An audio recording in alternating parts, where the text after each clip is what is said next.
Olá, sejam bem-vindos para mais um episódio das Perguntas de Mike. No episódio de hoje, o perdão e a graça de Deus.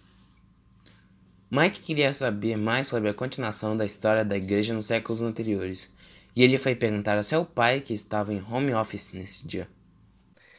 Papai, eu e mamãe estávamos conversando esses dias sobre a reforma na igreja cristã, tudo o que aconteceu no passado, e queria saber o que aconteceu depois. Pode me explicar?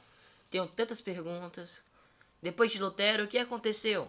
Tivemos mais alguma pessoa que se dedicou a manter a palavra de Deus viva e fazê-la chegar na mão de todos? Com certeza, garotão. Fico feliz em te ajudar nessa sua curiosidade maravilhosa. Senta aqui. Bom, vou te falar sobre um jovem chamado Zwinglio. Quando o Zwinglio tinha 13 anos de idade, ele foi enviado para Berna, lá na Suíça. 13? Um pouco mais jovem que minha idade. Isso aí, muito jovem, não era? Ele era muito novo para ser mandado para longe de casa. É verdade, era mesmo. Zwinglio foi mandado para uma escola muito respeitada, onde ele poderia aprender a ser orador e escritor. Ele também estudou música e poesia, mas depois de algum tempo sua família ficou preocupada, achando que os líderes da igreja o convenceriam a entrar para o mosteiro e eles não queriam que ele virasse monge. Assim, finalmente, seu pai pediu para que ele voltasse para casa. Mais tarde, Zwinglio estudou numa cidade de Basileia, se tornou sacerdote e aprendeu acerca do perdão gratuito de Deus. Quando Zwinglio se tornou orador, começou a ensinar coisas que havia aprendido ao estudar as Escrituras. Pregou que a graça era um dom gratuito e que as pessoas não precisavam comprar a salvação. Ele também estava estudando as escrituras em grego e hebraico, traduzindo-as para o idioma local, partilhando sua tradução com as pessoas. O povo lhe perguntava: "Você está fazendo o que Lutero está fazendo? Você é seguidor de Lutero?" Mas o Zwingli sempre respondia: "Eu nem mesmo conheço Lutero. Mas se ele está pregando a Cristo, então ele está fazendo o que eu estou fazendo." Ele e Lutero viveram na mesma época, mas não se conheciam nem tinham contato nenhum. Zwingli morava na Suíça e Lutero na Alemanha. Existia uma cidade chamada Einsiedeln, para onde muitas pessoas viajavam de toda a Europa esperando alcançar milagres especiais em seu favor, como os doentes iam no tempo de Jesus ao tanque de Betesda. Zwingli foi convidado a ser ministro em Einsiedeln. Ele pregou que ninguém recebe perdão a não ser por meio de Jesus. Algumas pessoas que o ouviram pregar ficaram muito zangadas ao descobrir que não havia proveito para sua viagem até a cidade. Outros ficaram zangados porque isso diminuiria a entrada de dinheiro na cidade. O perdão livremente oferecido em Cristo era algo que não se podia compreender.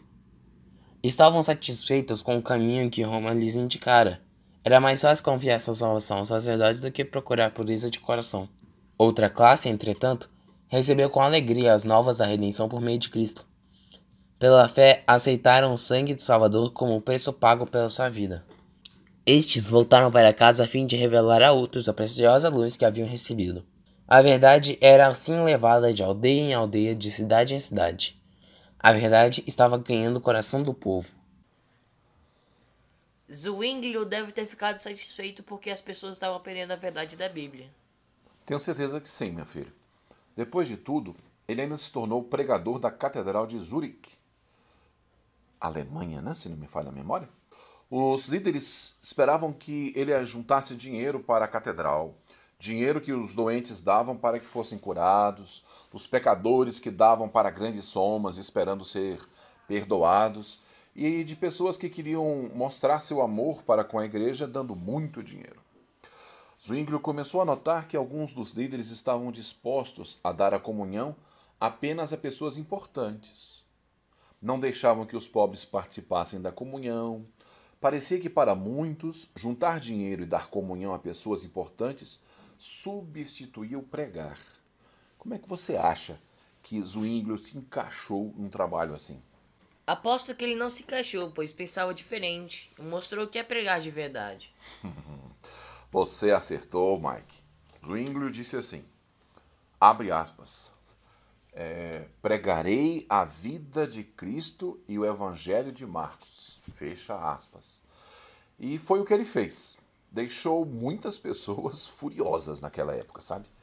O homem que tinha sido chamado para vender indulgências naquela região precisou partir porque ninguém mais comprava suas indulgências depois de ouvir a pregação de Zwinglio. No ano de 1519, uma terrível peste veio sobre a Europa. Era chamada de Grande Morte, porque muitas pessoas morreram. Espalhou-se o boato de que Zwinglio tinha morrido também, mas não era verdade. Deus ainda tinha trabalho para Zwinglio fazer. Zwinglio ficou doente, mas recuperou-se e continuou pregando. Em vez de dizer às pessoas quão más elas eram e pedir-lhes dinheiro a fim de serem perdoadas, como muitos estavam fazendo na igreja, Zwinglio lhes contava de Jesus. O povo ficava muito feliz ao ouvir os sermões de Zwinglio. Ele lhes contava as maravilhosas histórias da Bíblia acerca de Jesus e seus ensinos. Ele declarava que a morte de Cristo é o único resgate do pecador. Quanto mais pesquisava as Escrituras, mais claro apareciam suas verdades.